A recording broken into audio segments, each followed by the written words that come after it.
Hey guys, it is a bright, warm, late winter afternoon here in West Tennessee, and I'm out here in my backyard working, making arborvitae cuttings and digging arborvitaes from last year's propagation, getting ready to pot those up. And I found a huge problem and a mistake that I made last year, and I want to show it to you. But before I do that, I want to show you how I got to that. Pardon the lighting today, it's just really bright, but I got on my Savvy Dirt Farmer YouTube hat.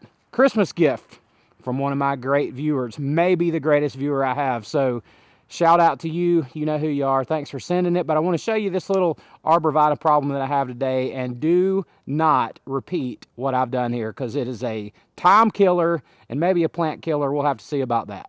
Now, as I showed you in my video on an easy method for propagating green giants, I began sticking, in fact, this exact pan, just a little dish pan, of green giants here, and they're just going to stay here. We're going to keep them moist, but they're going to stay here, and I'm not going to do anything to them except not let them dry out and keep them in some shade, and they're going to root just like this. And I've been working on some others, same thing over here at my table, where I show you pretty much everything I do. Then from there, they grow for a season as they propagate into a pan like this. Again, previous video I showed you how to dig these out and manage those and handle these and get them into their second growing season, so they'll grow into a nice sized plant. So that'll be a project for another day, but these still need to be dug out of here. And here with today's project, and what I want to show you, this is not green giant arborvitaes. These are emerald green arborvitaes, a different type of arborvitae, but the exact same things would apply. And you can see how big these have gotten to be into this pan. Now, I rooted these. It is right now late winter of 2022, and I propagated these in 2020. Now, at the end of their first year, once they rooted with propagation, this particular pan or this tray was really poorly rooted. They had just very small roots.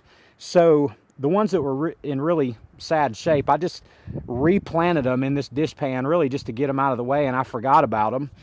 And sometime maybe early summer last year, I decided to throw a little fertilizer on them. Now, these are just growing in pure sand and pine bark. There's nothing else in here, and this is what they've grown into. Now, emerald green arborvitaes, for a backyard grower who's selling these plants in trade gallon size pots, these things are ready to sell when they're about 12 inches tall. Anything bigger than that and they're ready to go. So I got a 12-inch ruler here, and in a pan full of sand, these have grown to, let's see,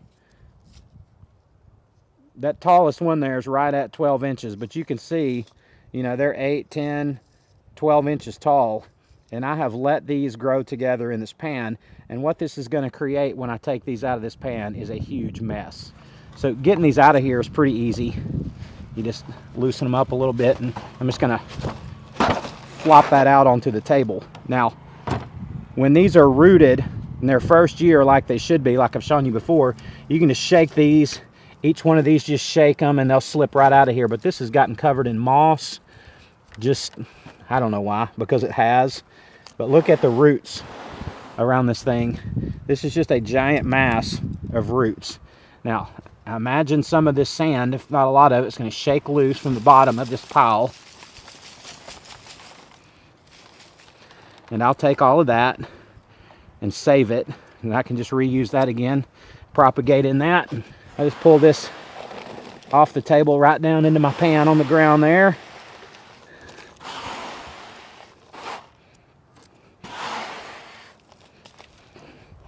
And I will just try my best to shake these loose, but they're just not gonna come loose like I want them to. Now, a couple of them have. I see this has been an interesting thing to me, because there's a brand new one. I know that wasn't in there. So it's like, where did that even come from? Pretty cool. But these just don't come apart. And when you have to be this rough with them, see, there's one that died, one of my cuttings that didn't take. Been in there for 2 years. And pulling these apart, this is a, they're just not coming apart. So what's going to happen is I'm going to wind up having to pot these. Some of these are coming apart okay. I'm going to wind up having to pot these, and they're just not going to look good, particularly in the early spring for my early spring sales, when is really the hot plant selling time of the season. because I've left them in here too long. So these really don't look bad, but I'm gonna have a hard time getting these pulled apart because they're way too grown together. If I had pulled these apart last year and went ahead and potted them last year in my normal pots, fertilized them and given them a full growing season, they would have looked more like something like this one here, and instead they look like this. Now this plant is alive and it's fine, but it's just now a year behind. So I'll take my pruners and prune this off to a single leader, so it just has one main stem there, and I will pot this along with all of these if I can get them apart. I'll pot this, and by this time next year this one will look like this one, because this one is ready to go at $6 for me, or whatever your price point is on yours. Speaking of that, let's see how tall that one is. That one is about 14 or 15 inches tall. People will give you $6 for that all day long, and that's where these should have been, but because I neglected them, because I forgot about them, it set me back. All right guys, going back through the video, I just wanted to show you what I like to do. This is a few days later, a much colder day, but I want to show you what I like to do when you've got these cuttings where you get small cuttings, small rooted cuttings, and then you have these big rooted cuttings that are really ready to sell. So what I will do is I'll take a small pot like this. Come in close so you can see this. I'll take a small pot like this. This is like a 3-inch pot, and just put a little bit of dirt in it.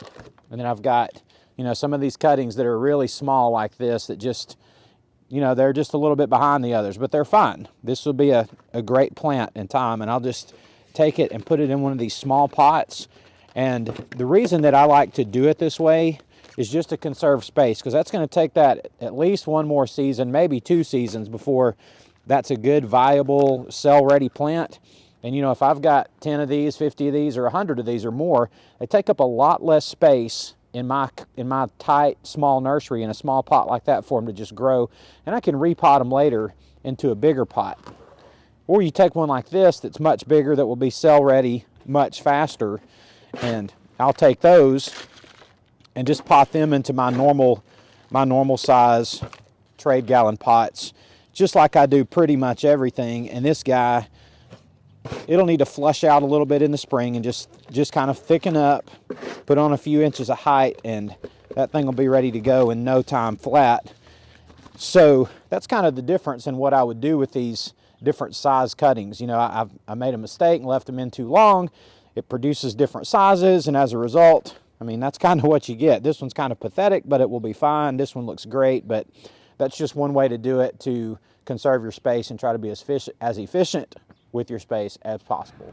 So when you're dealing with plants in your nursery, especially on this particular application, like I've neglected my plants, but it didn't kill my plants, so that's a good thing. And a lot of times when you neglect your plants, you're not going to kill them, you're just going to set yourself back a season or a half a season, and that's a season, or that's a length of time when that space could have been used to be growing something else. So just as far as running your nursery goes, you're costing yourself the opportunity to make a little bit of money when you don't have things going forward in a timely manner. So I just wanted to show you this today, and also I wanted to thank all of you for subscribing, for liking my videos, for watching these when I post them each week. We have a good time out here in my backyard doing this, and it's kind of just been fun to watch the channel grow, and just I enjoy growing plants in my backyard. I enjoy teaching others about it. So I appreciate all your comments and all your questions, and really thankful for you watching every week. So guys, I love y'all. Thanks for watching, and I'll see you on the next one.